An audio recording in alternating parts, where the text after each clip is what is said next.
తాకట్లో ఉన్న బంగారాన్ని విడిపించి ఆ రోజున మార్కెట్ ధర కట్టి మిగిలిన డబ్బును మీకు అందిస్తుంది Kommuri gold. PNR gold and diamonds తరుగు తక్కువ బంగారం ఎక్కువ. ఇప్పుడు మన వైజాగ్ లో జూలై 24th గ్రాండ్ ఓపెనింగ్. అటువైపు వెళ్ళడం వెనక మధ్యతరగతి కుటుంబం అని వెళ్ళి సమాజాన్ని బాగుపరచడానికి కోణం నుంచి పోవడం జరిగింది. అంటే గ్రామాల్లో ప్రభుత్వం చేసిన కార్యక్రమాల పార్టీకి ప్రజలు దూరం అయిందనుకోవాలా, లేదా పార్టీ పట్ల విధేయ తగ్గి యువతకు దూరం అయిందనుకోవాలా? అంటే గ్రామాలలో మా అంటే పార్టీ రాజకీయాలు ప్రత్యక్షంగా వాళ్ళకి అందించే పరిస్థితి మా దగ్గర లేకుండా రోజు కరిగుట్ల మీద సిఆర్పిఎఫ్ వాళ్ళు కాల్పులు జరపడం, డ్రోన్లు తిరిగేవి కదా, మీరు ఎలా తప్పించుకున్నారు? ఏదో ఒక బ్యాచ్ అయితే మా కోసం మేము తప్పకుండా లేదు, దాడి కోసం ప్రయత్నించి దాడులు చేసి అట్లా నష్టపోయినాం. కానీ ఏ రోజు కూడా లక్ష్యం దూరం అవుతున్నాడు మాత్రం బాధపడలేదు. దెబ్బ తింటున్నది, ఆ లక్ష్యం నెరవేరే విధంగా.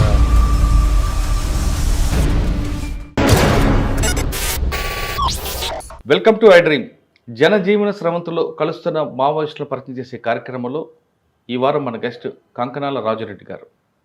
కరీంనగర్ జిల్లా పెద్దపల్లి చెందిన రాజురెడ్డి గారు 1997లో పీపుల్స్ వార్లకు వెళ్ళారు. తర్వాత కొన్ని జిల్లాలకి ఆయన కొరియర్గా పనిచేశారు. ప్రస్తుతం తెలంగాణ కమిటీగా ఉన్న ఆయన ఇటీవల డీజీపీ శివధరెడ్డి గారి ముందు లొంగిపోయారు. అసలు రాజురెడ్డి గారు 97లో పీపుల్స్ వారు వెళ్ళడానికి కారణం ఏంటి, ఇప్పుడు రావడానికి కారణం ఏంటి, విషయాల్ని అన్నడి తెలుసుకుందాం. అన్న నమస్తే. కంకనాల రాజురెడ్డి గారు దాదాపు 1997-98 తర్వాత 2003 వరకు ఎక్కడైనా కరీంనగర్, వరంగల్ జిల్లాలో ఏదైనా సంఘటన జరిగితే కొరియర్ ఎవరు అనేది ముందు వచ్చేది. ఈ మ్యాటర్ ఏపీటీ ఎక్కడ ఉండేది, కొరియర్ ఎవరు, ఏ కొరియర్ ద్వారా మెసేజ్ బయటకు వెళ్ళింది, ఏ కొరియర్ ద్వారా బయటకు వచ్చింది, ఏపీటీ మిస్ అయితే ఎలాగా చేసేవారండి. అప్పుడు రాజరెడ్డి అని పేరు ఎక్కువ వినబడేది అప్పట్లో పోలీసుల్లో. అంటే కొరియర్ వ్యవస్థని పటిష్టం చేయడంలో, దాన్ని ఒక బలోపేతం చేయడంలో మీరు నెంబర్ 1 అనేది ఇప్పుడు పోలీసులు గుర్తించారు. పార్టీ పెద్దలు కూడా కొంతమంది చాలామంది చెప్పేవారు. అసలు మీరు 1997లో ఎందుకు వెళ్ళాల్సి వచ్చింది, వెళ్ళిన తర్వాత మీరు చేసిన కార్యక్రమం ఏమైంది, ప్రజల కోసం ఏ లక్ష్యంతో వెళ్ళారో లక్ష్యం నెరవేరిందా లేదా, ప్రస్తుతం బయటికి రావడానికి ఆపరేషన్ కగారా, లేదు అనారోగ్య సమస్యలతోనా, లేదు కేంద్ర కమిటీతో ఉన్న విభేదాలతో ఎందుకు వచ్చారు? ఈ ప్రశ్న సమాధానం చెప్పే ముందు ఒక్కసారి మనం 97కి వెళ్దాం. పెద్దపల్లి కంకనాల రాజురెడ్డి గారు ఎందుకు వెళ్ళాల్సి వచ్చింది? అప్పుడున్న పరిస్థితుల వల్ల కొంత మావోయిస్ట్ అంటే పీపుల్స్ వార్ మూమెంట్ ఉండే. అదే వేవుల అప్పుడున్నటువంటి భూస్వామ్య విధానాల వల్ల అప్పటికి తెలిసినటువంటి విషయాల మీద ఆధారపడి అప్పుడు దోపిడీ వ్యవస్థ, భూస్వాములు చేసేటువంటి కొన్ని అగాడాలంటువంటి విన్నా కానీ నేను ప్రత్యక్షంగా చూడలేదు. విని ఇన్స్పైర్ తోటి పోవడం అనుకోండి జరిగింది. కానీ అప్పట్లో మీరు అన్నది పెత్తందారుల పోకడలు, భూస్వామ్య వ్యవస్థ ఉండేవి, కానీ అగ్రకులాల వల్ల వెళ్ళడం చాలా తక్కువ ఉండేది.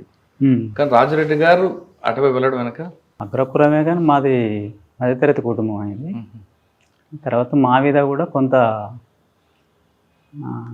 ఇబ్బంది, వివక్ష అనేటువంటిది కనబడి మా కుటుంబానికి కొంత ఇబ్బంది పెట్టినటువంటి విషయం చెప్తూ ఉన్నటువంటి క్రమంలోకి నేను కూడా వెళ్ళి సమాజాన్ని బాగుపరచడానికి కోణం నుంచి పోవడం జరిగింది. ఎవరైనప్పుడు మీకు బాధ్యుడు? గ్రామ బాధ్యుడు పల్లెర్ల మొగలని మా క్లాస్మేట్ ఉంది, ఆయన ద్వారా నేను ఇన్స్పైర్ అయినా. అట్లా నేను పోయినా. వెళ్ళిన తర్వాత మీరు 2010 వరకు కరీంనగర్, వరంగల్ జిల్లాల వరకు ఎక్కువ పనిచేశారు. ఇక ఈ 2 జిల్లాలోనే ఎక్కువ కొరియర్ వ్యవస్థ చేయడం కానీ చేశారు. ఆ టైంలో మీరు చేసిన కార్యక్రమం చెప్పండి. అంటే కొరియర్ వ్యవస్థ ఎలా పనిచేస్తుంది? కొరియర్ వ్యవస్థ అంటే ఆర్గనైజేషన్లో ఎక్కువ పనిచేసాను నేను. వేరే ఏ విషయాలలో పనిచేయాలి, మిలిటరీలో కానీ ఎక్కడ కానీ అట్లాంటి విషయాలు ఎక్కడ పనిచేయాలి, ఆర్గనైజేషన్ విషయాలు. అంటే సాధారణ కొరియర్ అనగానే ఒక్కొక్క కోడ్ ఉంటుంది. పేపర్ పెట్టుకోవడమా, చేతుల సంచి ఉండడమా, ఇలా ఏపీటీలో కూడా చూసుకోవడం, అలాంటివి మీకు బాగా గుర్తుండిపోయిన ఒకసారి? మాకు అట్లాంటివి ఏం లేవు. బయటకి ఎందుకు పోతుంది, ఏమన్నా దళ రూపంలో ఏపీటీ కలుసుకోవడం, అంటే ఏదైనా ప్లేస్ పెట్టుకుని కలుసుకోవడం, అక్కడ అపార్ట్మెంట్ చేసుకుని రావడం అంత. అది ఏపీటీనప్పుడు కూడా కొన్ని సింబల్స్ ఉంటాయి కదా, పేపర్, ఇంగ్లీష్ పేపర్ పట్టుకోవడం, తెలుగు పేపర్ పట్టుకోవడం అని, అలాంటివి ఏమైనా గుర్తున్నాయా? నేను సాయుధంగానే పోతాం కదా, మాకు అలాంటివి సివిల్లో పోతుంటాయి, అట్లాంటివి ఉంటాయి కావచ్చు, తెలియదు నాకు. నేను ఎప్పుడు అట్లాంటివి పోలే.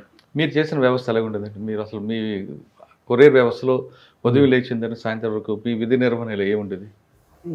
పొద్దుగా లేచిందంటే కాలకృత్యాలు చేసుకోవడం, ఎక్సర్సైజ్ చేసుకోవడం, తర్వాత టిఫిన్ చేసుకోవడం, తర్వాత కార్యక్రమాలు చేసుకోవడానికి అంటే ఉంటుంటుంది. తర్వాత ఇక అది రెగ్యులర్గా ఒక్కడు ఉన్నప్పుడు అట్లా, లేదనుకుంటే లేచిపోవడం. తర్వాత అప్పుడంటే ఎక్కువ పొద్దున లేచిన నడిచి నీళ్ళున్న కాడికి పోయి నీళ్ళు వేసుకొని అన్నం వండుకొని తినడం, అంటే దానికి టిఫిన్ చేసుకోవడం, గ్రామాల్లో పోయి అన్నం తీసుకున్నాక తినడం అటువంటి. కానీ సమాచారం ఎలా ఇచ్చేవారు మరి? ఎవరు మీ దగ్గర నుంచి సమాచారం కొరకు ఇవ్వాలంటే? మా దగ్గర నుంచి ఒక కొరియర్ పోయేది, గ్రామంలో పోయి ఒక సింపతియరు వాళ్ళకు కలిసి అన్నం చెప్పుకొని అన్నం తీసుకురావడం, సంఘం ఉంటే సంఘం తీసుకురావడం. అట్లా మైదానం అయితేనో నైటే, సాయంత్రం పోయి కలిసేది. అడివంటేనో కొంత పొద్దుండగానే పోవడం. మీరు చేసే కార్యక్రమం ఏంటి? ఇక అరణ్య సంఘాలతో మీటింగ్ చేయడం, గ్రామంలో సమస్యలు ఏమున్నాయి, ఎట్లా పరిష్కరించుకోవాలి, దానికోసం ఎట్లా పోరాడాలనేటువంటి విషయాన్ని చెప్పడం, అట్లా చేయాలి. అంటే అప్పుడు ఆర్గనైజేషన్ చాలా బలంగా ఉండేది. ప్రజలు కూడా అన్నలు ఎప్పుడు వస్తారని వేచి చూసేవారు వాళ్ళ సమస్యలు చెప్పుకోవడానికి. అది క్రమేపీ తగ్గిపోవడానికి కారణం ఏమనుకోవచ్చు? క్రమేపీ తగ్గిపోవడానికి అనేక కారణాలు ఉన్నాయి. అంటే ఇప్పుడు వ్యవస్థ లోపల కూడా చాలా మార్పులు వచ్చినాయి. దానికి అనుకూలంగా అంటే కొన్ని పోరాటాల వల్ల గ్రామాలకి భూస్వాములు వెళ్ళిపోయారు. తర్వాత ఇక నూతన ఆర్థిక విధానం వచ్చిన తర్వాత గ్రామాలలో కూడా కొంత మార్పులు జరిగినాయి, టెక్నాలజీ పెరిగింది. అట్లా కొంత చదువుకోవడానికి కూడా కొంత క్రమంగా పెరిగింది. గ్రామాలలో యూత్ కూడా తక్కువే ఉండడం అటువంటిది. తర్వాత ఇక సంఘాలకు రాకపోవడం, సంఘాలకు రాకపోవడం అనేటువంటిది కూడా అట్లా జరిగింది. రిక్రూట్మెంట్ కూడా తగ్గింది అట్లనే. అదే రిక్రూట్మెంట్ తగ్గిపోవడానికి ప్రధాన కారణం ఏంటి? నిర్బంధం పెరగడమా, లేదు పార్టీ పట్ల ప్రజలకి అవగాహన లేకపోవడమా, లేదు ఇంకా వేరే కారణం అనుకోవచ్చు? అంటే ప్రజలను కలిసే అవకాశాలు తక్కువ వచ్చినాయి. కలిసిన గ్రామాలలో యూత్ లేకపోవడం అనేటువంటి ద్వారా ఎవరిని ఆలోచించి పెద్దలను చేస్తాం కదా, వాళ్ళు అన్ని చేయలేరు కదా. గ్రామాల సమస్యలు పరిష్కరిస్తున్నాయి. అంటే గ్రామాల్లో ప్రభుత్వం చేసిన కార్యక్రమాలలో పార్టీకి ప్రజలు దూరం అనుకోవాలా, లేదా పార్టీ పట్ల విధేయ తగ్గి యువతకు దూరం అనుకోవాలా? అంటే గ్రామాలలో అంటే పార్టీ రాజకీయాలు ప్రత్యక్షంగా వాళ్ళకి అందించే పరిస్థితి మా దగ్గర లేకుండా అయింది. ఎందుకు? దాని కారణం ఏంటి? కారణం ఏంటంటే నిర్బంధం కారణం. ప్రభుత్వాలు అంటే మా పైన తీసుకున్నటువంటి సీరియస్ కేంద్రీకరణ పెట్టి చేయడానికి, దాని ద్వారా మేము ఎక్కువ మందిని కలవలేకపోయినాం. అట్లా దాంతో మా రాజకీయాలు యూత్కి కానీ చెప్పడానికి, కొంతమంది చెప్పడానికి అవకాశాలు లేకపోవడం అనేటువంటిది చాలా జరిగింది. పరిమితమైనటువంటి సంబంధాలు కలిసి వచ్చింది. అది ఈ సమస్య ఎప్పుడు, ఏ సంవత్సరంలో గుర్తించారు మీరు? 2003 వరకు గుర్తించారా? అంటే 2004లో మీరు పీపుల్స్ వార్ మావోయిస్ట్ పార్టీగా మారకముందు గుర్తించారు. అప్పటికే కొంత ప్రజలకు మనం కలవలేకపోతున్నాం అటువంటిది అర్థమైంది. మరి గుర్తించిన తర్వాత పీపుల్స్ వార్ మావోయిస్ట్ పార్టీకి మారినప్పుడు అసలు సమస్య పక్కన పెట్టి కేవలం పేరు మార్చడంలోనే ఎక్కువగా శ్రద్ధ చూపించారా? పేరు మార్చడం అంటే పై కమిటీ నుంచి మార్చినటువంటిది అది. మీరు సమస్య 2003లోనే గుర్తించారు కదా, పార్టీ ప్రజలకు దూరం అవుతుందని. మరి దాని పరిష్కారం చూడలేదా? తెలంగాణలో ఇక మిగతా ప్రాంతంలో అంత తెలియదు. తెలంగాణలో అయితే ఆ పరిస్థితి కొంత వచ్చింది అప్పటికి. అవును, మీకు తెలంగాణలోని ఆంధ్రప్రదేశ్, అప్పుడు ఉమ్మడి ఆంధ్రప్రదేశ్లోనే కదా పార్టీ బలం. అసలు పార్టీ పుట్టిన ఎక్కడో నక్సల్స్ మన వెస్ట్ బెంగాల్ పుట్టిన ఎక్కువగా స్ట్రాంగ్ అయ్యేది ఆంధ్రప్రదేశ్, ఉమ్మడి ఆంధ్రప్రదేశ్లో. ఇక్కడే పార్టీ ప్రజలు దూరం అవుతుందన్న విషయాన్ని గుర్తించి మీరు దండకారం వైపు వెళ్ళారా? మేము అప్పుడు వెళ్ళలేదు దండకారం. 2006 చివరి 7లో పోయాను. అప్పటి వరకు దాకా ఇక్కడే ఉన్నాం మేము. ప్రజలతో అంటే ప్రజల దగ్గర కలపడం చేయడం అంటే ఇక్కడే చేసుకుంటాం. కానీ సమస్య గుర్తించారు కానీ పరిష్కారం ఆలోచించలేదా? దాన్ని అంటే ఇంకా పరిష్కరించుకోవడానికి ప్రయత్నం చేసింది. పూర్తిగా అప్పటికి దెబ్బతినలే, కొంత ఉన్నది కాబట్టి ఆ మూమెంట్ను కొంత మళ్ళీ రివైవ్ చేసుకోవాలనేటువంటి ఆలోచనతో నిర్ణయించుకొని ఆ ప్రయత్నం చేసింది. కానీ మేము చేయలేకపోయాము.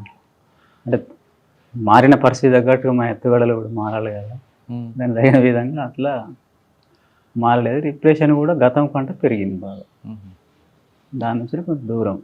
కానీ ఈ సమస్యని 2011 డాక్యుమెంటరీలో మీరు రాసుకున్నారు కదా, పార్టీ ప్రజలకు దూరం అవుతుంది, దానికి కారణాలు ఏంటని విశ్లేషించుకున్నారు మీరు. కానీ దానికి అనుగుణంగా ఎందుకు చర్య తీసుకోలేకపోయారు? చర్య సరిగా గుర్తించలేదు, లోతుగా పరిశీలించి ఇది ఇలాంటి పరిణామాలు తీసుకుంటానటువంటిది దాన్ని అందుకోలేకపోయింది పార్టీ అనేటువంటిది పార్టీ నిర్ణయించుకున్నట్టు చెప్తున్నారు. కానీ 2011 తర్వాత 2013లో కూడా మీరు ఇదే డాక్యుమెంట్లో ఇదే మ్యాటర్ రాసుకున్నారట కదా, ఏ విషయం? పార్టీ ప్రజలు దూరం అవుతుంది, ఆ దానికి కారణాలు విశ్లేషించుకుంటున్నారు కానీ పరిష్కారం చూపించడంలో నాయకత్వం వెనకపడింది అనుకోవచ్చా? వెనుకబడ్డ నాయకత్వం, ఉం? క్యాడర్ కోల్పోవడం, తర్వాత నాయకత్వం దెబ్బతినడం, తర్వాత ముఖ్యమైన నాయకత్వం దెబ్బతిన్నది, కొంతమంది నాయకత్వం ఉన్నది, ఉం. కొత్త రిక్రూట్ లేదు, తర్వాత దానివల్ల కూడా మనం దాన్ని పరిష్కరించుకోలేకపోయాం. ఇవన్నీ మీకు వ్యక్తిగతంగా బాధ అనిపించలేదా? మనం దూరం అవుతున్నాం, మన లక్ష్యం వేరు, అనుకున్నది సాధించలేకపోతున్నాం అని ఎప్పుడైనా అనిపించిందా మీకు? ఎట్లా అంటే కొంత పరిష్కరించుకోవడానికి ప్రయత్నం చేద్దాం అనేటువంటి ఒక ఆశతోటి పనిచేసినాం. ఉం. కానీ అని ఈ అది విషయాన్ని సాధించలేదు. కేంద్ర కమిటీకి తీసుకొచ్చారా ఎప్పుడైనా మీరు? ఏది ఇప్పుడు జరుగుతుంది, మనం అనుకున్న లక్ష్యం వేరు, జరుగుతున్న పరిణామాలు వేరే ఉన్నాయనే విషయాన్ని ఎప్పుడైనా విశ్లేషించుకున్నారా? అంటే కొన్నిసార్లు మాట్లాడుకున్నప్పుడు అంటే కొంత ఆటకాలంలో ఇట్లాంటి పరిస్థితులు ఉంటాయి, ఉం. ఆ తర్వాత కొంత పరిస్థితులను బట్టి కొంత ఉద్యమాన్ని విస్తరించిన తర్వాత కొన్ని మార్పులు జరగచ్చు, అట్లా జరుగుతాయి కాబట్టి అట్లా చేసుకుందాం అనేటువంటి ఆలోచనతో మాకు అట్లా గైడెన్స్ ఇచ్చారు. అచ్చా, మీరు దాదాపు 20 సంవత్సరాలు పైగా 24 సంవత్సరాలు ఉన్నట్టున్నారు లోపల. 28 అవుతుంది కావచ్చు. 28 అవుతుంది కావచ్చు. అవును. ఎక్కడెక్కడ తిరిగారండి మీరు? అంతా మంతిని, పెద్దపల్లి, ఇక్కడ ఆ? ఇక్కడ వరంగల్, కరీంనగర్ ఎక్కువ. అవును, దీని తర్వాత ఇక్కడ నుండి ఎక్కడ పోలే, ఖమ్మం డివిజన్ ఇక్కడ ఈ భాగంలోనే ఉన్నాం. ఈ 3 జిల్లాల పరిధి ఇది. డికేలోకి వెళ్ళలేదు ఇప్పుడు? డీకేలో ఇక రిటైర్ అయినప్పుడు తర్వాత పోయినాం కదా. అక్కడ ఎంతకాలం చేశారు? అక్కడ ఏలే, ఆ కమిటీలకు మాకు సంబంధం లేదు. ఉం. మేము కర్రగుట్టల వరకు పోయినాం ఫస్ట్, ఆ నుంచి అవసరాలు తీస్తే వాళ్ళకి కలవడం అనేటువంటిది ఉంటుంది. కరికొట్టలో ఎంతకాలం ఉన్నారు? ఇక కర్రగుట్ట అంటే రిటైర్ అయిన తర్వాత అక్కడ ఒక ఇక 7 నుంచి అంటే 7లో డీకేకి పోయినాం. ఉం. ఆ తర్వాత నుంచి కర్రగుట్ట పోవడం, తర్వాత ఇటుకి తెలుగు రావడం అటువంటివి చేస్తూ ఉన్నాం. కరికొట్టలో మీరు ఉన్నప్పుడు మీరు చేసిన కార్యక్రమాలు ఏంటి ప్రజల కోసం? ఈ ప్రజల కోసం అంటే మనం ఆర్గనైజేషన్ కోసం టీంలు పంపడం, మేము రావడం, ఉం. తర్వాత ఇక్కడ కొంతకాలం వెసులుబాటు ఉన్నప్పుడు కొన్ని జాగ్రత్తలు తీసుకుని ఆర్గనైజేషన్ కోసం మాట్లాడడం, పోవడం అటువంటివి చేస్తాం. ఇవి కాకుండా కర్రెగుట్లపై ఆదివాసులకి పార్టీ చేసిన మంచి కార్యక్రమం, మీ మనసుకు నచ్చిన కార్యక్రమం ఒకటి చెప్పండి. ఈ పని చేశాను, నాకు తృప్తుంది అనేది. కర్రగుట్లపై అంటే మనం అక్కడ ఆర్గనైజేషన్ చేసింది లేదు, నేనైతే పార్టీ చేసింది ఏం లేదా? అంటే నేను చేసింది ఏం లేదు. పార్టీ తరపున ఆ పార్టీ తరపున అంటే ప్రజలకు కలవడం, మాట్లాడడం, వాళ్ళకు కొంత ఫారెస్ట్ వాళ్ళ నుంచి స్వేచ్ఛ కలగడం, ఫారెస్ట్ వాళ్ళు మమ్మల్ని ఇబ్బంది పెడతాం, ఫారెస్ట్ వాళ్ళ నుంచి అంతకుముందు ఉన్నటువంటి కొంత భూస్వాములు ఉన్నటువంటి దాంతో కొంత వేధింపులు అనేటువంటి తగ్గినాయి. తర్వాత మీరు ఉండడం అనేటువంటిది మాకు మంచిది అనేటువంటి అట్లాంటివి మాకు కొంత తృప్తిని ఇస్తుంది. తృప్తుందా మీకు? అట్లాంటివి ఉంటుంది. వాళ్ళు మీరు ఉండడం వల్లనే మాకు కొంత స్వేచ్ఛ ఉంటుంది అనేటువంటి ప్రజల నుంచి ఆ సంతోషాన్ని వ్యక్తం చేస్తారు. అది మాకు కూడా తృప్తిని ఇస్తుంది. అదే తృప్తి మాకు, ఏదో తిన్నట్టుగా అంతే ఉంటుంది. కానీ ఇప్పుడు కూడా మీకు అమ్మ నాన్న ఎవరు గుర్తురాలేదా? ఈ అమ్మ నాన్న అప్పుడు గుర్తు రాకుంటే ఎట్లా ఉంటుంది? మరి రావాలి, కలవాలి అనిపించలేదా? పిలిపించుకోవాలని కానీ ఈ పిలిపించుకుంటే వచ్చే పరిస్థితి లేదు, వాళ్ళకు శక్తి అట్లా లేదు. మనం కూడా ఎప్పటి కలవడం అంటే కొంత కష్ట సాధ్యం. అది మీ వివాహం? మీ వివాహం, మీకు పెళ్ళి లేదు? మా వివాహం 2018లో అయింది. ముందు పెళ్ళి అయిన తర్వాత పోయింది, తర్వాత 18లో మళ్ళీ పెళ్ళి చేసుకున్నాం. అక్క లోపల? ఆ లోపలే ఉంది. ఛత్తీస్గఢ్ నాతో వచ్చింది కదా ఇప్పుడు ఆమె. ఛత్తీస్గఢ్ అక్కది? ఆమెది ఆంధ్ర. చారవెల్లి, విశాఖపట్నం దగ్గర కదా? విశాఖపట్నం. ఓకే. కర్రెగుట్ల మీద మీరు ఎక్కువ కాలం ఉన్నారు, అక్కడ ఆదివాసుల కోసం పనిచేశారు, ప్రజలు సంతోషంగా ఉన్నారు అన్నది మీకు సంతృప్తి ఇస్తుంది. కానీ ఆ కర్రెగుట్ట చుట్టూ బాంబులు పెట్టడం, మిగతా ఆదివాసులకు వెళ్ళడానికి ఇబ్బంది పడడం, ఆ సంఘటనలో ఒక బాంబు పేలి ఒక ఆయనకి చెయ్యి ఇరిపోవడం, కాలు ఇరిపోవడం జరిగాయి. అది కరెక్ట్ అనిపిస్తుందా? అంటే మీరు పోలీసుల కోసం పెట్టుంటారు కానీ వాళ్ళు గిరిజనులు కూడా ఇబ్బంది పడ్డారు కదా. అంటే మేము ప్రజలకు ఆల్రెడీ కిందికి అన్ని గ్రామాలలో చెప్పినాం, అంటే మా రక్షణ రీతి పెడుతున్నాం, కొంత ఆలోచించండి, ఈ సమయంలో కొంత రాకుండా అనేటువంటి చెప్పాను. ఏదైనా ప్రజలు చనిపోయినప్పుడు మేము చింతిస్తాం, వాళ్ళ బాధను మేము పంచుకుంటాం, కొంత సహాయం చేయడానికి ప్రయత్నం చేస్తాం. ఎందుకంటే మేము ప్రజల కోసం పనిచేసినప్పుడు ప్రజలే చనిపోవడం ద్వారా మాకు కూడా బాధ అనిపిస్తుంది. మనం చెప్పినాం కదా, కొంత వినకుండా మళ్ళీ వచ్చి ఎట్లా అనుకుంటే వాళ్ళతోటి అట్లా ఇబ్బంది అనిపిస్తుంది మాకు కూడా. కానీ కర్రిగుట్ల అభివృద్ధికి ఆ గుట్టపై నుంచి నేషనల్ పార్క్ వెళ్ళడానికి ఒక రోడ్డు వేయాలి, అక్కడ టూరిజం డెవలప్ చేయాలని ఛత్తీస్గఢ్ ప్రభుత్వం ఎప్పటి నుంచి ఆలోచిస్తుంది. దానికి అడ్డంగా మావోయిస్టుల వల్లే అది డెవలప్మెంట్ కాలేదనేది వాళ్ళ వాదన. మీరేమంటారు? అప్పటికి ప్రభుత్వానికి ఆలోచన లేదు. మొన్న చెప్పింది కదా, అంతకుముందు ఉన్నట్టయితే మాకు తెలియదు అది. కానీ మీరు విడిచిపెట్టిన తర్వాత ఇప్పుడు కర్రిగుట్టలో ఒక రోడ్డు వేశారు. తెలియదు మాకు. కర్రిగుట్టల నుంచి నేషనల్ పార్క్ వరకు ఒక రోడ్డు వేస్తున్నారు, వేశారు కూడా సగం వరకు సిఆర్పిఎఫ్ క్యాంప్స్ పెట్టి. అంటే అక్కడ పేపర్లో క్యాంప్ పెడతాం అంటే క్యాంప్ పెట్టడం కాదు, రోడ్డు కూడా వేశారు, నేషనల్ పార్క్ వరకు వెళ్ళొచ్చు. దానివల్ల టూరిస్ట్ పెరుగుతుంది అనేది, డెవలప్మెంట్ అవుతుంది అనేది వాళ్ళ ఆలోచన. మీరేమంటారు? పెరగచ్చు, అది కొద్దిగా కొన్ని ప్రదేశాలు చూడదగిన విధంగా ఉన్నాయి. చల్లటి ప్రదేశం కూడా పైన ఉంటుంది కొంత, అట్లా చూసే అవకాశాలు కూడా ఉంటాయి. కర్రిగుట్టలో ప్రజలు ఎదుర్కొనే సమస్యలు ఏంటి మీరు వచ్చేసరికి? గుట్ట మీద అంటే ఒక 4-5 గ్రామాలు ఉండే, అవి కూడా నిర్బంధం వల్ల కింది దిగినాయి. ఒక్క గ్రామం అట్లా ఉన్నదంతా. మిగతా వాళ్ళంతా కూడా ఇక వెళ్ళిపోయి కిందికి ఎట్టోళ్ళట్టు వెళ్ళిపోయారు. అంటే అక్కడ ఎప్పుడు కూడా రావడం పోవడం అనేటువంటిది ఉంటుంది తప్ప స్థిరంగా ఉండరు వాళ్ళు. కింది గ్రామాలే స్థిరంగా ఉంటాయి కాబట్టి కింది గ్రామాలకు పోవడం ఉంటుంది. కానీ కర్రిగుట్టలు అనేది ఇటు తెలంగాణ, ఆంధ్రప్రదేశ్, ఛత్తీస్గఢ్, మహారాష్ట్ర అన్ని ప్రాంతాల మావోయిస్టులకు ఒక షెల్టర్. ఆ ప్రాంతంలో తలదాచుకుంటే ఇక్కడ కూడా దాడులు జరగవనేది రికార్డ్స్ చెప్తున్నాయి. వాస్తవేనా? ప్రభుత్వాలు కేంద్రీకరించినప్పుడు అది జరుగుతుంది. తర్వాత గుట్ట మీద గ్రామాలు అనేటువంటిది లేవు, కింది గ్రామాల మీద ఆధారపడాలి. మిగతా ప్రాంతం కంటే కూడా ఇంకా దగ్గర రావడానికి అవకాశం ఉంది అక్కడ. కాకపోతే కొంత పైన టెర్రైన్లో ఎవరు ముందు ఉంటే వాళ్ళే ఉంటారు, ఉండగలిగి అక్కడ చేయగలుగుతారు. అట్లాంటి ఇరుకు తవ్వలు, తర్వాత టెర్రైన్ అట్లా హార్డ్గా ఉంటుంది అక్కడ. ఎట్లా పడితే అట్లా ఎవరైనా రావడం, పోలీసులు రావడం కానీ మేము రావడం కానీ కోరి, వాళ్ళు ముందుంటే మేము పోలేము, మేము ముందుంటే వాళ్ళు రాలేదు. ఈ పరిస్థితి అట్లా రక్షణ అనేటువంటి రక్షణ. కానీ అక్కడ గుహలు ఉన్నాయా కర్రిగుట్టల పైన? ఏమైనా పెద్ద అంటే కొన్ని సోరంగాలు చిన్న చిన్నవి ఉన్నాయి, కొన్ని బొంగలు ఉంటాయి మంచిగా. అంటే పోలీసులు కాల్పులు ప్రారంభమైతే సొరంగాలకు వెళ్ళిపోతారంటే వాస్తవం అనేది? అంటే కొన్ని ప్రాంతాలలో ఉన్నాయి అట్లా, అంతటి లేవు. ఆ ప్రాంతాలలో ఉన్నప్పుడు ఇక అట్లా చొరవచ్చు. ఆ త్వరలో దాక్కుంటారని కాకుండా డంపులు కూడా అక్కడే ఉన్నాయి మావోయిస్ట్ పార్టీకి సంబంధించిన అని అంటారు. నిజమైన డంపులు అంటే భూమి దాన్ని పెట్టలేము కాబట్టి ఎక్కడైనా బొంగ కనబడితే అక్కడ పెట్టేస్తాం అంతే. అట్లా ఉంటుంది. కర్రిగుట్టల మీద మీతో పాటు ఎంతమంది ఉండేవారు, ఎవరెవరు ఉండేవారండి? మాతో అంటే ఇప్పుడు తెలంగాణ వాళ్ళు ఉన్నప్పుడు తెలంగాణ వాళ్ళే ఉండేది. ఇక అప్పుడు రిట్రీట్ అయిన తర్వాత అంటే క్యాంప్స్ పడ్డ తర్వాత ఇక చాలామంది అందరు వాళ్ళు కూడా గుట్టే. అంటే బడే చొక్కరా, దామోదర్ అందరూ అక్కడే ఉంటారా? ఇక అందరం అక్కడే ఉండేది.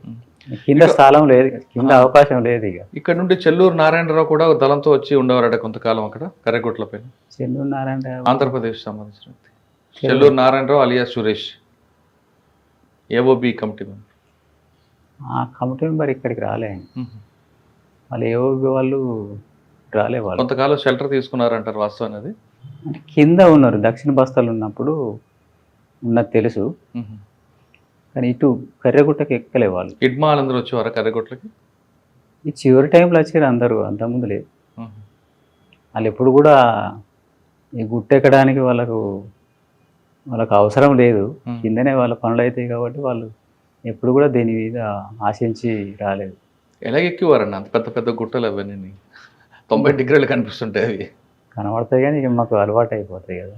ఒక గుట్ట ఎక్కి దిగడానికి ఎంత టైం పడుతుంది మీకు? అంటే కొన్ని గంట పడతాయి, అట్లా 45 నిమిషాలు, అర్ధ గంట అట్లా పడతాయి. గంట పైన. కాలిబాట కూడా ఉండదు కదా దానికి? కాలిబాట అంటే గ్రామస్తులు పోయేటువంటి కాలిబాటలు తప్ప వేరే ఇంకో పంచులు పోరాదు. మనం కొత్త బాటలు కూడా వేయడం సాధ్యం కాదు, అట్లాంటి బాటలు ఉంటాయి. అదే మీరు చెప్తున్న టెరైన్ డిఫరెంట్ టెరైన్. అక్కడ నుండి స్టార్ట్ అయితే ఏఓబిలో ఉన్నంత వరకు టెరైన్ అంతా డిఫరెంట్ కనిపిస్తుంది మీకు. ఇంకా తెలంగాణలో ఉన్న టెరైన్ వేరు, అక్కడ టెరైన్ వేరు. ఆ టెరైన్ మీద పట్టు ఎప్పుడు వచ్చింది, ఎక్కడానికి ఎంత కష్టపడేవారు మీరు? చాలా కష్టపడే వాళ్ళం, చాలా దూరం కూడా పోవడం అటువంటి కష్టంగా ఉంటుంది, ఎక్కడం దిగడం. మరి భోజనం అది ఎలా? భోజనం ఇక మేము పట్టుకొని పోయేది బియ్యం అట్లాంటివి అవన్నీ అంటే వంట సామాన్లన్నీ కూడా పట్టుకుపోయేది. కొన్ని సందర్భాలలో గ్రామస్తులు కూడా కొంత మీరు సాయం చేయాలంటే వాళ్ళు ఫైన్ వేస్తే మేము అంచెలు అటు తీసుకుపోయి ఎక్కడైనా పెట్టుకుంటాం. ఎప్పుడు అనిపించలేదా ఎందుకురా ఈ కష్టం మనకి ఇవన్నీ వదిలిపెట్టి వచ్చాను ఇక్కడ అని? భోజనం టైంకి భోజనం దొరకదు, ఒకసారి కొండెక్కి దిగడం కూడా కష్టం, దిగిన తర్వాత ఎక్కడం మరీ కష్టం, పోలీసుల యొక్క కాల్పులు, పోలీసుల యొక్క కూంబింగ్ జరిగినప్పుడు పారిపోవడానికి ఇబ్బంది, ఇవన్నీ అనిపించలేదు ఎప్పుడైనా? అట్లేం నేను అనిపించలేదు. అనుకున్న లక్ష్యం వేరు, జరుగుతుంది వేరేని. అంటే లక్ష్యం ముందు పోతలేదు అనుకుంటే క్రమంగా ఉంటుంది కానీ దెబ్బతింటుంది అన్నటువంటి విషయం అర్థమైనప్పటికీ దాన్ని సాధించడం కోసం వచ్చినాం కాబట్టి పనిచేద్దాం, అదొకటి ఇష్టం కొద్ది చేస్తున్నాం కదా, దాంతో అంత పెద్ద ఏమి ఉండేది. ఫైరింగ్లు అయినప్పుడు మాత్రం అసలు ఇంత ఇబ్బంది అయింది కదా అసలు ఏంటిది అనేటువంటిది కొంత. ఒక ఫైరింగ్ లో ఎలాగ ఎస్కేప్ అయ్యారు గుర్తుందా ఏమన్నా మీకు? ఎస్కేప్ అంటే ఇక పోలీసు వాళ్ళు ఫైరింగ్ చేసినప్పుడు మా వేలో మేము పోతాం, వాళ్ళ వేలో వాళ్ళు. కానీ మీకే అప్పర్ హ్యాండ్ కదా, పైనుంచి పోలీసులు కింద నుంచి రావాలంటే మీరు కనబడతారు, మీకు కనిపిస్తారు పోలీసుల ముందు, ఎలా తప్పించుకునేవారు అప్పుడు?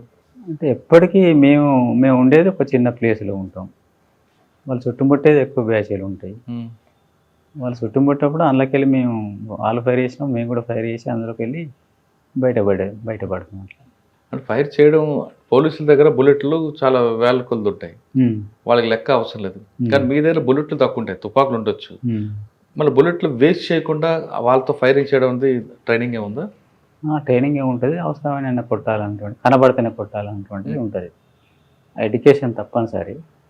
అంటే పోలీసులకు ఉండే ఆయన తూటాలు ఉండే రావు, తర్వాత ఖర్చు చేస్తూ కూడా మనకు కష్టం అనేటువంటిది అవగాహన కల్పిస్తారు కాబట్టి అవగాహన ప్రకారమే అవసరం లేనప్పుడు కొట్టాం, కనబడితేనే కొట్టడం అట్లా చేస్తాం. కొన్ని సందర్భాల్లో ఫైరింగ్ వచ్చినప్పుడు ఆపడానికి కూడా అట్లా కొడతాం. అంటే డైరెక్షన్ మార్క్స్ కొడుతుంటారట కదా ఎట్లా అంటే వాళ్ళు తూర్పు వైపు చూస్తే మీరు తూర్పు వైపు కాకుండా దక్షిణ వైపు కొడతారట, అంటే అటు కూడా ఉన్నామని వాళ్ళకి మెసేజ్ పంపడానికి. ఇక టెక్నిక్స్ యుద్ధ టెక్నిక్స్లలో అవన్నీ పాటిస్తాము, అట్లా పాటించి బయట సంఘటన ఒకటి చెప్పండి, బాగా క్లిష్ట పరిస్థితుల్లో నేను తప్పించుకున్నాను. క్లిష్ట పరిస్థితుల్లో తప్పించుకున్నటువంటిది మన 2001 అనుకుంటా. శాంత బుచ్చన్న, శాంత బుచ్చన్న ఇంకొక కైలాసం అని ఒక చనిపోయింది, కైలాస్. అందులో కర్రెగుట్టకి అయింది అది. అప్పుడు కొంత కష్టంగా బయటపడ్డాను. అని చనిపోయారా? నా ముగ్గురు చనిపోయారు అక్కడ. అయ్యో. అంటే మా చుట్టుముట్టు ఉన్నారు, నైట్ వచ్చి పొద్దున రోల్కాల్ అయిపోయిన వెంటనే ఫైరింగ్ స్టార్ట్ అయింది.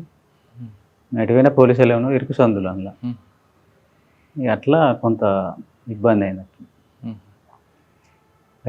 ఇక అటు ఇటు కొత్త తవ్వలు చూసుకొని అప్పటిదప్పుడే ఎక్కడ అన్నటువంటిది అట్లా అయింది, లేకపోతే బయటపడే వాళ్ళం కూడా కాదు.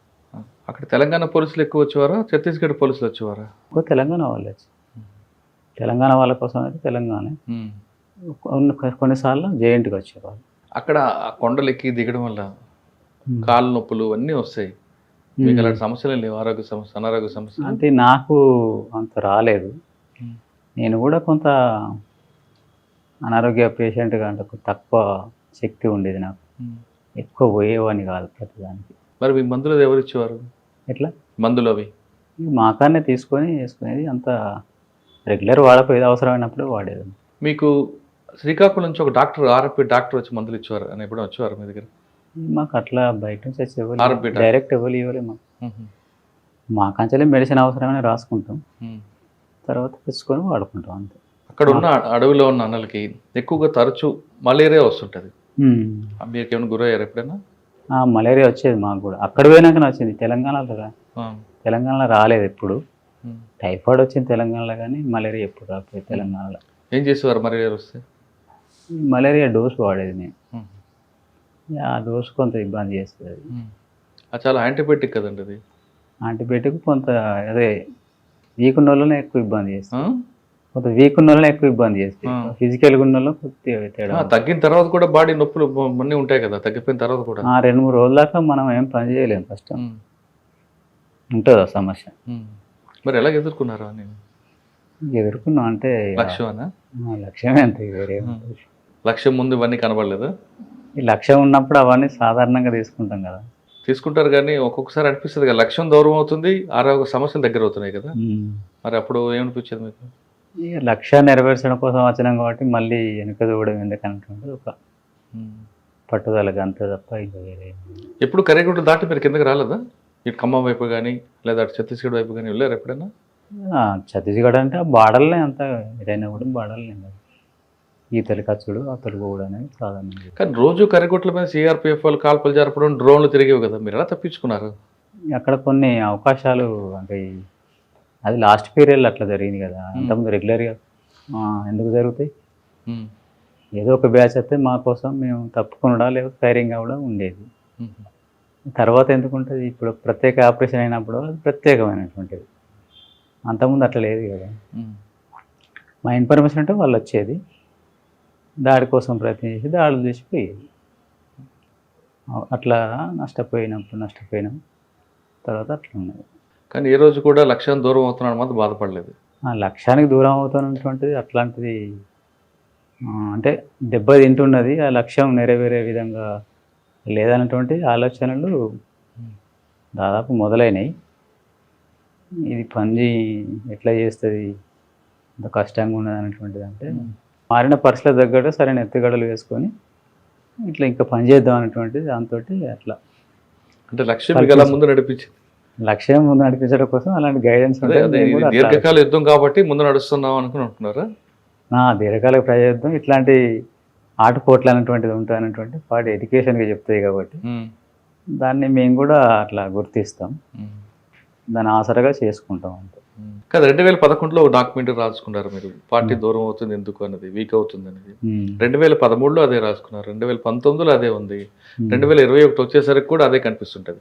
అంటే అది రాయడం మినహాయించి ఎందుకు దూరం అవుతున్నాం, దీని ఎత్తుగడలో భాగంగా ఎలాగ మనం పార్టీని మార్చుకోవాలి, లేదా ప్రజల ముందు వెళ్ళాలా, లేదా ఎలక్షన్లో పాల్గొందామా, ఇటువంటి చర్చ అని వచ్చింది ఎప్పుడన్నా? కేవలం తుపాకీతోనే ముందుకు సాధిద్దాం అనుకున్నారా? అంటే సాయుధ పోరాటమే అనుకున్నారా చివరి వరకు? లేదు ఎత్తుగడలో భాగంగా గంటల్లో కొండపల్లి సీతారామ గారు చెప్పినట్లుగా కొంతకాలం మనం విరమిద్దాం, పరిస్థితికి అనుగుణంగా ఉన్నప్పుడు మనం ఉద్యమం అంటే రాజ్యాన్ని పై చేయనప్పుడు మనం తగ్గాలి అనేది 1975లో ఒక తీర్మానం తీసుకొచ్చారు కొండపల్లి సీతారామ గారు. అదే తీర్మానాన్ని మీరు కూడా చేయొచ్చు కదా? చేయొచ్చు, కానీ అట్లాంటి అప్పుడు తప్ప అనుకున్నాము, ఇప్పుడు అది అవసరం లేనటువంటి. ఇప్పుడు ఎత్తుగడలో భాగంగా ఉంటాం, వ్యూహాలు మారుస్తుంటాం కాబట్టి ఇలా చేయొచ్చు, కానీ ఒకే దిక్కుగా వెళ్తానంటే కాదు కదా, పరిస్థితులు వేరేగా ఉన్నాయి కదా. అంటే 11లో కానీ తర్వాత 19లో కానీ తెలంగాణ మూవ్మెంట్లో కొంత డెవలప్ అయినటువంటిది అయితే ఉన్నది, దళాలుగా తిరిగి కొంత చేసుకున్నటువంటిది కానీ తర్వాత ఉన్నటువంటి దాంట్లో కొంత మెరుగు ఉందన్నటువంటిది అయితే సమీక్ష చేసుకోవడం జరిగింది. అట్లా దీని ద్వారా కొంతవరకు మెరుగుపరచుకోవచ్చు అనేటువంటిది ఉంది తప్ప ఇంకా పెద్ద ఎత్తున ఏదో తిరిగి ఇంకేదో చేస్తానటువంటిది అట్లా లేకుండే. ఇప్పుడు మీ కేంద్ర కమిటీ సభ్యుడు మల్లోజు వేణుగోపాల్ గారు ఒక లెటర్ రాశారు 32 పేజీలతో, మిడిమిడి జ్ఞానంతో మేము తీసుకున్న నిర్ణయాల వల్ల పార్టీకి నష్టం జరిగింది, కొంతమంది అమరులయ్యారని, అది వాస్తవం అన్నది? ఈ మిడిమిడి జ్ఞానం ఎట్లా తీసుకుంటే మెచ్యూరిటీగానే వాళ్ళు మెచ్యూరిటీగానే అన్ని నిర్ణయాలు చేసి పంపారు కదా, మిడిమిడి జ్ఞానం ఎట్లయితే ఆయన రాశారు, మిడిమిడి జ్ఞానంతో తీసుకున్న నిర్ణయాల వల్లే పార్టీ నష్టం జరిగింది. అంటే మేము తీసుకున్న ఎత్తుగడల వల్ల తర్వాత అది దెబ్బతినటువంటి విషయం అయితే చెప్పినటువంటి విషయం తెలుసు. పార్టీల విభేదాలు ఉన్నాయి ఏమైనా? పార్టీల విభేదాలు బయటికి రావు, అది ఇంటర్నల్గా ఉండేటువంటి ఉంటాయి, అట్లాంటి విభేదాలు అయితే ఏం లేవు. ఎక్కువ తెలుగు వాళ్ళే ఉన్నారు, వాళ్ళదే పైచే అవుతుంది అన్నది ఒక విభేదం వచ్చిందంటారు, వాస్తవనా? ప్రచారాలు ఉంటాయి కానీ ఆధిపత్యం అనేటువంటిది అట్లాంటిది ఏమి ఉండదు.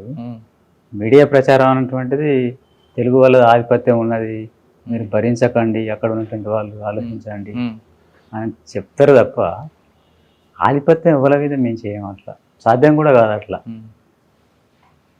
అట్లా ఒకవేళ అయితే అంత సంఖ్య వాళ్ళు ఎట్లా వస్తారు, అంత నాయకులు ఎట్లా తయారు చేసిన పార్టీ, లోకల్ వాళ్ళే ఇప్పుడు మెజార్టీ అయిపోయారు కదా అక్కడ, తెలుగు వాళ్ళు అనేటువంటిది ఇప్పుడు మైనార్టీ అయిపోయారు, ఇప్పుడు మైనార్టీ అయిపోయారు. ఎంతమంది ఉండొచ్చండి లోపల పార్టీ? తెలియదు, అంత తెలియదు. మరి ఎందుకు మీరు రావాలనుకున్నారు? లక్ష్యం, కష్టాలు వచ్చిన లక్ష్యం వెళ్ళే వరకు ఉండాలనుకున్న మీరు మరి ఇప్పుడు ఎందుకు బయటకు వచ్చారు? నాకు కూడా అనారోగ్య సమస్య సీరియస్గా పెరిగింది, క్రమంగా పెరుగుతున్నది, అది దాన్ని పరిష్కరించుకునే పరిస్థితి కూడా లేదు, మెడిసిన్ కూడా వచ్చేటువంటి పరిస్థితి కూడా దెబ్బతింటుంది. సరైన బయటికి పోతే చెక్ చేసుకుంటేనే మెడిసిన్ సరిగా ఉంటుంది, లేకపోతే లేదా అని అంటే బయటికి పోయి పరిశీలేదు, పంపుకునే పరిశీలి పంపుకుంటే ఇటు వస్తాం రావాలన్నటువంటి దాని నుంచి ఒకటి. తర్వాత ఈ నాయకత్వం అంతా నష్టపోయింది, దెబ్బతిన్నది. నాయకత్వం అంతా ఈ సంవత్సరంలో బాగా నష్టపోయింది కదా, పోయిన సంవత్సరం నష్టపోయింది, దెబ్బతిన్నది. తర్వాత ఉన్నటువంటి వాళ్ళు కూడా కొంతమంది పోతున్నారు. ఈ స్థితిలో ఇక నేను అనారోగ్య సమస్య ఉన్నది, ఇంతమంది పోతున్నటువంటి స్థితి లోపల ఇక నేను పోయి సపరేట్ జనజీవన సమాధులు కలిపి సాధారణ మీరు అన్నట్లుగా నాయకత్వం కోల్పోయింది. అదేవిధంగా హిడ్మా లాంటి వాళ్ళు, లేదంటే హిడ్మా లాంటి కోల్పోవడం కానీ, బర్సేదేవ లాంటి వాళ్ళు దొరికిపోవడం కానీ, అక్కడ మీకు లోకల్ ఎవరు సపోర్ట్ ఉన్నారు అందరూ కూడా మీకు దూరం అవుతున్న నేపథ్యంలో ఇప్పుడు మీరు కూడా బయటకు వచ్చారు. మల్లోజ్ వేణుగోపాల్ గారు కానీ, లేదా సతీష్ దాదా వీళ్ళందరూ బయటకు వచ్చారు. కాబట్టి పార్టీ ఇంకా ఉందా అంటారా, లేదా పార్టీ ఇంకా బలం తగ్గిపోతుంది అనుకో? చాలా తక్కువ సంఖ్యలో ఉన్నారు, బలం కూడా చాలా తగ్గిపోయింది. అంత పెద్ద ఎత్తున మాడు ప్రాంతం అంతా కూడా మొత్తం పోయింది కదా. కరకొట్ల ప్రాంతం, కరగుట్ట ప్రాంతం ఏమున్నది, బార్డర్లో ఉన్నటువంటి వాళ్ళు మేము వాళ్ళు కొద్దిమంది ఉన్నాం. ఎంతమంది ఉండొచ్చాను మీరు వచ్చిన తర్వాత? కరెక్ట్ మనకి ఎందుకు ఉంటుంది, వాళ్ళకు ఉంటుంది, మాకు ఉంటాయి కాబట్టి అంత పెద్ద తెలియదు. కానీ మీరు బయటకు వస్తున్న విషయం ఎవరికి చెప్పొచ్చారు? అక్కడ బాధ్యులకే వాళ్ళే పంపించారు. ఎవరు బాధ్యులు? దామోదరి మాకు బాధ్యులు ఉంది. బడే చొక్కారా గారికి బడే ఆయనకి చెప్పొచ్చారా? చెప్పవచ్చు. అంటే వెంటనే చెప్పారా, గ్యాప్ ఇచ్చి చెప్పొచ్చారా? చెప్పి మేము కొద్దిగా గ్యాప్ పక్కకుండి తర్వాత అంటే చెప్పి వస్తున్నప్పుడు ఆయనకి ఏమి ఇచ్చారు మీరు? ఆయనకి ఏమి ఇచ్చిన ఆయుధాలు ఇచ్చారా, లేదంటే నా పక్క పంటున్న గార్డుకు ఇచ్చి నేను ఖాళీగా ఉండేది. ఆ తుపాకి మీకు ఎంతమంది గార్డు ఉండేవారు? ఒక్కరు లేదా ఇద్దరు. వాళ్ళందరికీ చొక్కారా హ్యాండ్ ఓవర్ చేసి వచ్చారా? అప్పటికి లేరు నాకు గార్డ్స్, పోయింది ఇంటికి పోయింది, పోయిన సంవత్సరం పోయింది. దామోదర్ గారికి ఏం చెప్పొచ్చారు మీరు, ఏమి ఇచ్చి వచ్చారు? ఏం చెప్పొచ్చు, నేను ఇంటికి పోతాను, మీకు ఇప్పుడు ఈ పరిస్థితి లోపల పనిచేయడం ఏమన్నారు ఆయన? అనారోగ్యంగా ఉన్నది కదా అంటే, సరే మనం పరిష్కరించుకోలేం కదా, పోయి బతుకుతా అయిపోతాం. ఆయన వచ్చే అవకాశం ఉందా? ఎందుకంటే ఆ నాన్నగారు వాళ్ళ భార్య ఇద్దరు ఆయన కోసం చూస్తున్నారు. తెలియదు ఆయన మనసులో ఏమన్నా కరెక్ట్. ఆయన ఏమైనా బయటకు వచ్చే అవకాశం ఉందా? ఇంకా సాయుధ పోరాటంతోనే అంటే చెప్పలేము. ఇప్పుడు నేను చెప్పే వరకు కూడా ఆయన కూడా అర్థం కాదు, మనసులో ఉంటుంది అంటే మెదులుతూ ఉంటుంది కానీ చెప్పుకోలేము, బయటకు చెప్పుకోలేము. ఆయన ప్రవర్తన ఎలాగుంది? వచ్చే మూడ్లో ఉన్నాడా లేదా? నాకైతే అర్థం కాలేదు అంతా. ఇట్లా మాట్లాడుకునేటప్పుడైతే అట్లా ఏమో. ఎంతమంది ఉండొచ్చు చొక్కార గారితో పాటు? వాళ్ళ 8 మంది 10 మంది ఉండొచ్చు. 10 మంది అంటే దళం ఉంది లోపల? ఇంకా ఆయనతో ఉన్న దళం ఉన్నది, ఇంకా వేరే వాళ్ళు ఒక 7-8 మంది. దేవుజీ ఎక్కడ నుండి వచ్చాడు? దేవుజీ తెలియదు ఇక, అప్పుడు గోదావరి అవతల అక్కడ ఉన్నప్పుడు తెలుసు. మీరు చూసారా? ఒక్కసారి. ఎక్కడ, ఏ సంవత్సరం? 24 అక్కడే కరగుట్ల మీదనే వచ్చారు ఆయన. ఆయన వచ్చి కలిసిండు ఒకసారి. ఆయన ఏమంటారు? ఏమంటారు వాళ్ళకి పరిస్థితి తెలుసు కదా ఆయనకి, క్రమేపీ పార్టీ దూరం అవుతుంది ప్రజలకని. ఏం చెప్పారు ఆయన? ఇదే కంటిన్యూ చేద్దాం, ఇదే సాయుధ పోరాటం సాధిద్దామా అని అంటారా, లేదు మన వ్యూహంలో భాగంగా సాయుధ పోరాటం విరమించి ప్రభుత్వంతో చర్చలకు వెళ్దామని అన్నారు ఆయన? సాయుధ పోరాటం ఆల్రెడీ కొనసాగుతుంది కాబట్టి ఆ కొనసాగింపు అనేటువంటిది ఉంటుంది. దాని మధ్యలో చర్చల కోసం వచ్చారు కదా? చర్చల కోసం ఎవరు రాలేదు. లెటర్ కూడా ఇచ్చారు కదా, మీ సాయుధ పోరాటం విరమిస్తాం, చర్చలకు సిద్ధమని. అక్కడి నుంచి ప్రకటన వచ్చింది, డీకే నుంచి అది పార్టీ నుంచి. మిమ్మల్ని కలిసినప్పుడు దేవ్జీ గారు ఏం చెప్పారు? ఇదే కొనసాగిద్దామన్నారా, లేదు విరమిద్దామన్నారా? అంటే అప్పుడు కొనసాగిద్దాం అనేటువంటిది 24లో. తర్వాత ఇక మనకు వాళ్ళు కలవలేదు, తర్వాత మనకు అంత విషయం తెలియదు. అంటే ఈ ప్రకటన వచ్చేసరికి వాళ్ళు ఎక్కడో మేము ఉన్నాం, మేము ఎక్కడో ఉన్నాం, కరెక్ట్ కదా. వాళ్ళకి మాకు ఏం సంబంధం లేదు. ఆపరేషన్ కగారు స్టార్ట్ అయిన తర్వాత మీరున్న కర్రగుట్ల వైపు ఎంతమంది వచ్చేవారు పోలీసులు? రోజు ఉండేదా కోంబింగ్? రోజు ఉండకపోయేది, మేము ఉన్నటువంటి విషయం తెలిసి దాడి కోసం ప్రయత్నం చేసేది, మేము తప్పుకునేది. అట్లా మొత్తానికైతే దామోదరానికి చెప్పి వచ్చారు. చెప్పకుండా ఎట్లా వస్తాం ఇక, చెప్పకుండా కూడా పారిపోయి రావచ్చు, కానీ దానివల్ల ఉపయోగం ఏంటి? మేము ఇంతకాలం పనిచేసి పోతున్నా చెప్తే పార్టీ ఏం వద్దన్నది కదా, రావడం పోవడం మన ఇష్టం. కాబట్టి నాకు ఉండే సమస్య తెలుసుగా, ఇదంతా అనారోగ్య సమస్య, మెడిసిన్ అందని పరిస్థితి.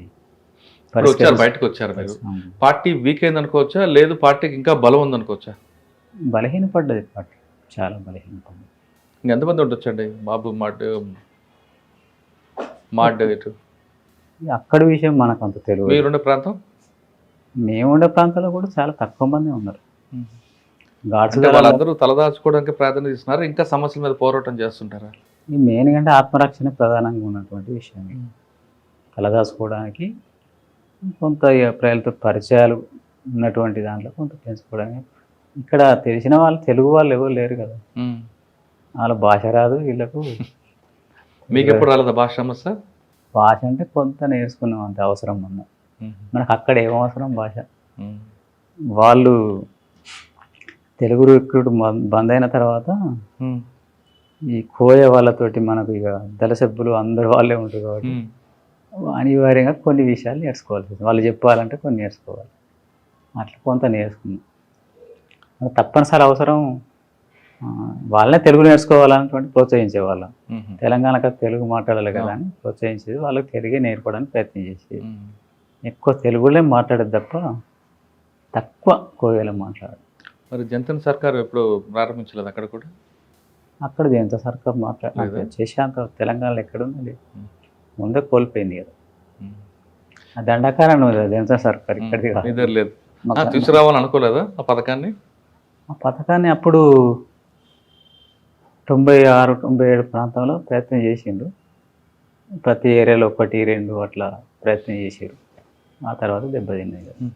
సరే, మీరు పార్టీని వదిలిచిపెట్టి గవర్నమెంట్లోకి వచ్చారు. ఇక్కడికి వచ్చిన తర్వాత ఈ ప్రపంచం ఎలా కనిపిస్తుంది మీకు? ప్రపంచం అంటే బయటికి వెళ్ళలే కదా. హైదరాబాద్ చూసారు కదా. హైదరాబాద్ కూడా ఏంటంటే ఈ రూమ్లు ఉన్నాం అంతే, మనకు వేరే.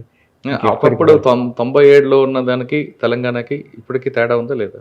తెలంగాణలో తేడా ఉన్నది, నాకు అప్పటికి హైదరాబాద్ కూడా తెలియదు. మేము పల్లెటూరికే పరిమితం ఒక రకంగా. మీరు వస్తున్న దారిలో చూసుంటారు కదా, కరిగుట్ల నుంచి హైదరాబాద్ వస్తున్న దారిలో. దారిలో చూసినాం. అప్పటికి చాలా డెవలప్ ఉంది కదా.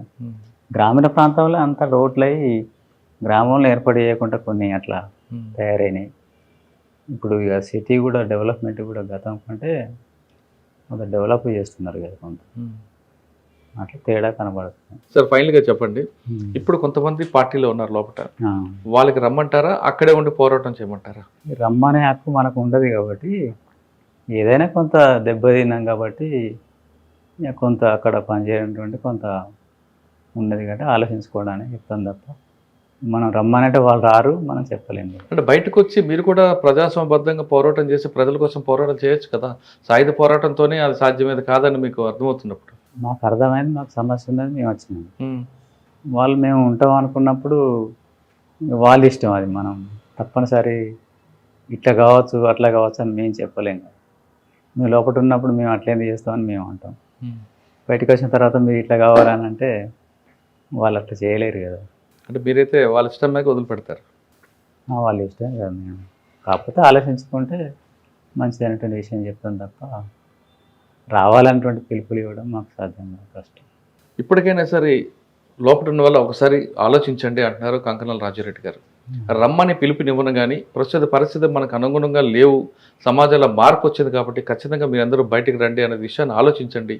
వచ్చిన తర్వాత ఇక్కడ ఉన్న బయటకు వచ్చాక మనం వేరే విధంగా ప్రజల కోసం పోరాటం చేద్దామని కంకణాల రాజారెడ్డి గారు చెప్తున్నారు. ఇది ఈ వారం కంకణాల రాజారెడ్డి గారితో ఎక్స్క్లూజివ్. వచ్చే వారం మరొక ఇష్టం మళ్ళీ కలుద్దాం. అందరికీ నమస్తే, thank you very much. Me health బాగుంది, బాగా ముందు చూపించుకోండి. గవర్నమెంట్ మీకు అన్ని విధాలు సహకరిస్తుంది. బాగా వీక్ అయిపోయి ఉన్నారు, అన్ని రకాల సమస్యలు ఉన్నాయి కాబట్టి మీరు ఎక్కువ ఆలోచించకుండా హెల్త్ మీద ఎక్కువగా పెట్టండి. తర్వాత అన్నీ జరగాల్సినవి జరుగుతాయి. ఫస్ట్ హెల్త్ సమస్య పరిష్కరించుకుంటున్నాం. iDreams, this police diaries is something very, very valuable towards that. I must really appreciate Murali, your insights. iDreams founder and CEO Chinna Vasudev Reddy gartoni Muralidhar crime stories చాలా famous అయిపోయినావు.